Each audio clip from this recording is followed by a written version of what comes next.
And we are the Cadivers. We are scientists who specialize in the creation of stormwater systems that reduce pollution. And we have created the Diver Water Filtration Facilities. Study life sciences at North Carolina State University and have many years of research under our belts. We are here today seeking your approval and willingness to fund Diver Water Filtration Facilities. Our inventions help solve the problem of stormwater runoff pollution. The current stormwater drainage systems in the United States collect water from impermeable surfaces like roads and buildings and dumps it directly into our natural bodies of water. This current drainage system does not prevent any pollutants from entering lakes, rivers, or even the oceans, and this is the major problem. In the circumstances of large storms, this water does not have a clean and easy way to get back to the large bodies of water where it belongs, as only 15% of the rainwater is absorbed into groundwater systems in urban impervious areas. Thus, the water has to travel through streets, fields, and other places, where it collects oils, plastics, fertilizers, and other harmful substances, before it returns back to its natural reservoir. This causes major problems as nitrates, phosphates, and litter pollute the waterways where animals and plants live and where people obtain drinking and clean water from, with agricultural pollutants being the leading source of water impairment. The effects of this lead to problems within aquatic ecosystems, including eutrophication, dead aquatic life, and unsafe usage conditions. In 2017, a green building survey found that 64% of access lakes and 44% of assessed streams were not suitable for activities such as fishing or swimming. Due to the severity of this problem, many groups have attempted to solve it, but current solutions have proven ineffective.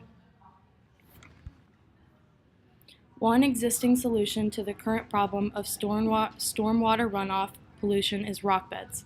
Rock beds consist of large patches of rock that surround non-permeable material to target flooding in commercial or suburban areas by deterring water away from buildings and guiding it into storm drains. Rock beds are often successful at preventing damage in flood-prone areas and preventing the movement of water through highly polluted areas. The major weaknesses of these beds are their some small capacity for change and their inability to work on flat ground.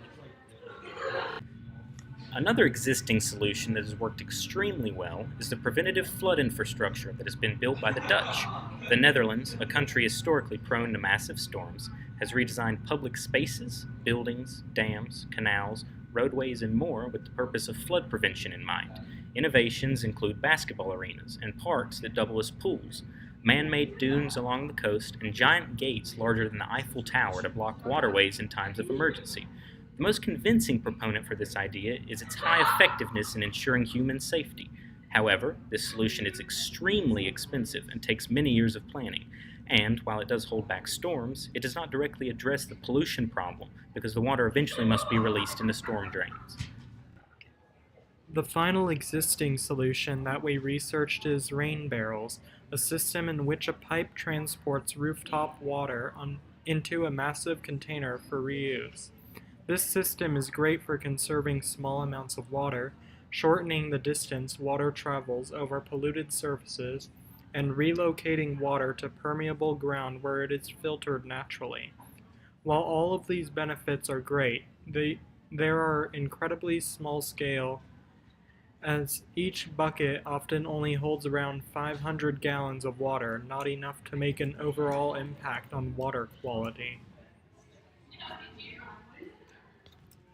As we have demonstrated, no existing solution is both ideal and effective, but that is where the Diver Water Filtration Facilities comes in.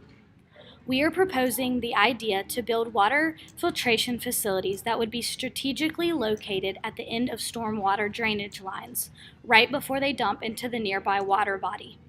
Our treatment centers would be government-owned, funded, maintained, and regulated. Once the water reached our location directly from the storm drain, it would go through a 3-step cleaning and purification process.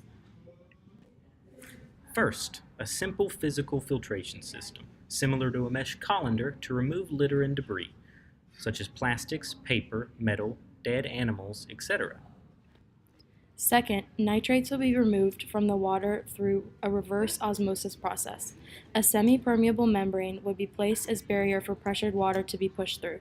Nitrates and nitrites would not pass through this, creating a brine waste product, while the purified water would be collected in a container on the opposing side.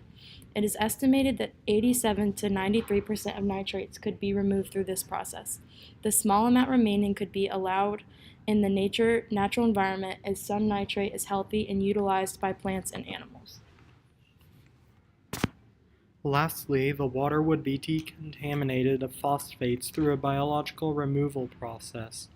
Bacteria and algae known to use and store high levels of phosphorus would be grown in the water and then removed as sludge.